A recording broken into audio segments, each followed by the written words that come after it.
Saudara dan saudariku yang dikasihi Tuhan kita Yesus Kristus, selamat jumpa lagi dalam Renungan Harian Provinsi MEC Indonesia, edisi Senin 9 Januari 2023. Bertepatan dengan itu, Gereja Katolik seluruh dunia merayakan pesta pembaptisan Tuhan kita Yesus Kristus yang menandakan berakhirnya masa Natal tahun ini.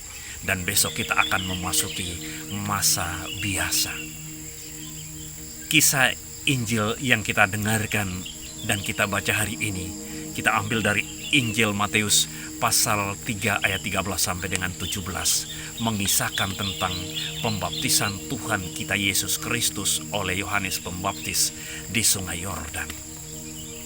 Menariknya adalah kedua tokoh ini berjumpa lagi kembali dalam realitas mereka sebagai orang yang diutus, orang yang mengembangkan tugas perutusan untuk mewartakan kabar sukacita kegembiraan, kabar keselamatan bagi kita.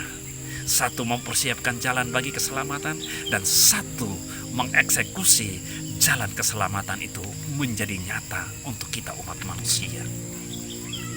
Tetapi masih ingat bahwa dua tokoh besar ini pernah berjumpa dalam alam yang sunyi, dalam alam yang hening, lewat perjumpaan ibu-ibu mereka yang Tuhan percayakan untuk menghadirkan mereka. Bunda Maria yang sedang juga mengandung Yesus, mengunjungi saudarinya Elisabet yang juga adalah yang sedang mengandung Yohanes Pembaptis 6 bulan berjalan. Bunda Maria dan Yesus memasuki rumah Yohanes di daerah Yudea.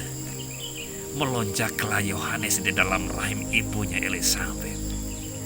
Dan hari ini kita tidak tahu gerak batin apa yang terjadi, yang dialami oleh Yohanes ketika Yesus datang masuk di dalam Sungai Yordan, di mana dia sudah membaptis banyak orang.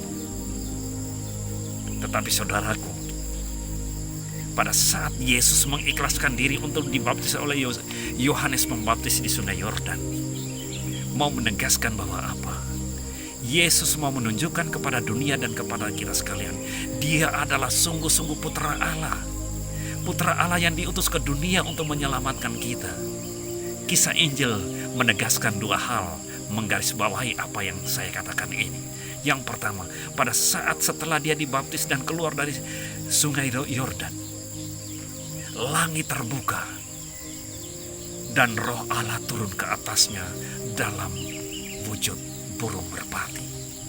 Dan terdengar yang kedua, terdengar suara dari langit. Inilah putraku yang kukasihi, kepadanya lah aku berkenan. Dengarkanlah dia.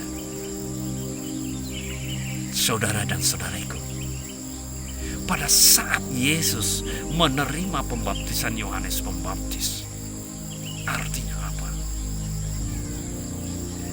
Ingat, pembaptisan Yohanes adalah pembaptisan pertobatan. Yesus adalah putra Allah masuk ke dalam Sungai Yordan dibaptis Yohanes. Artinya dia menerima pertobatan. Dia merendahkan diri serendah-rendahnya, mengambil wujud manusia. Untuk apa? Mampu mengalami kegelapan dosa umat manusia. Mampu mengalami pergumulan batin kita umat manusia. Dan pada akhirnya dia sendiri pribadi yang sudah mengalami itu. Dia mengantar kita semua untuk mencecah betapa baiknya Tuhan karena pertautan batin kita bersama dengan dia. Maka pada saat dia menerima baptisan, pada saat yang sama dia mulai menerima perutusan dari Bapa di surga. Perutusan dari Bapa di surga untuk apa? Mewartakan kabar sukacita kegembiraan. Untuk apa? Untuk mereka yang hina dina, untuk mereka yang miskin papa, untuk mereka yang terbelenggu, untuk melepaskan mereka dari ikatan-ikatan dosa. Tetapi saudaraku, pada saat yang sama, Yesus juga mau melepaskan belenggu-belenggu yang mengekang, mengikat para cerdik pandai, para penguasa, para pemerintahan dunia ini dari 3 penyakit yang membelenggu mereka, yaitu egoisme, kerakusan, dan ketamakan. Supaya apa? Yesus menginginkan di mana dia berada, kita pun berada. Saudara dan saudariku, menarik bahwa Yesus menghendaki supaya di mana dia berada, kita semua juga berada. Mari kita memaknai makna baptisan yang telah kita terima seperti Yesus terima. Mungkin kita sudah dengar banyak hal, tetapi Bro hanya mau menegaskan satu hal. Pada saat kita menerima baptisan, tubuh kita yang fana ini menjadi tempat kudus kediaman Allah. Allah bertakhta di dalamnya. Maka seperti Yesus dibaptis, kita pun diangkat menjadi putra-putri kesayangan Bapa, sebagaimana suara dari surga setelah Yesus keluar dari sungai Yordan setelah dibaptis. Inilah putraku yang kukasihi, kepadanya lah aku berkenan.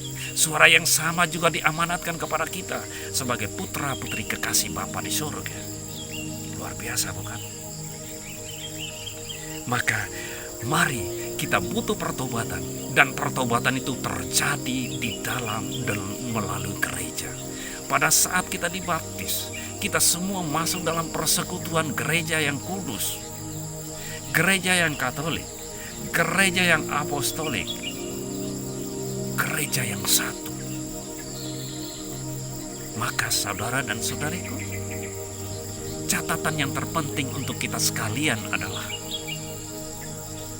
setelah kita menerima baptisan ataupun kita mengantar saudara dan saudari kita, anak kekasih kita untuk dibaptis, jangan sampai kita hanya terjebak pada ritual keagamaan belaka untuk sekedar mendapat legalitas dari gereja. Tidak seperti itu, saudara. Sekali lagi, kita membuka ruang yang luas di dalam hati kita yang paling dalam untuk Tuhan bertakhta, karena di sana hati kita adalah rumah bait kudus Allah. Biarkanlah Yesus masuk untuk merajai hati dan budi kita. Biarkanlah kita disirami, dilebur di dalam hati kudusnya, dan cecaplah betapa baiknya Tuhan di dalam dan melalui Yesus Tuhan kita. Tuhan memberkati kita semua.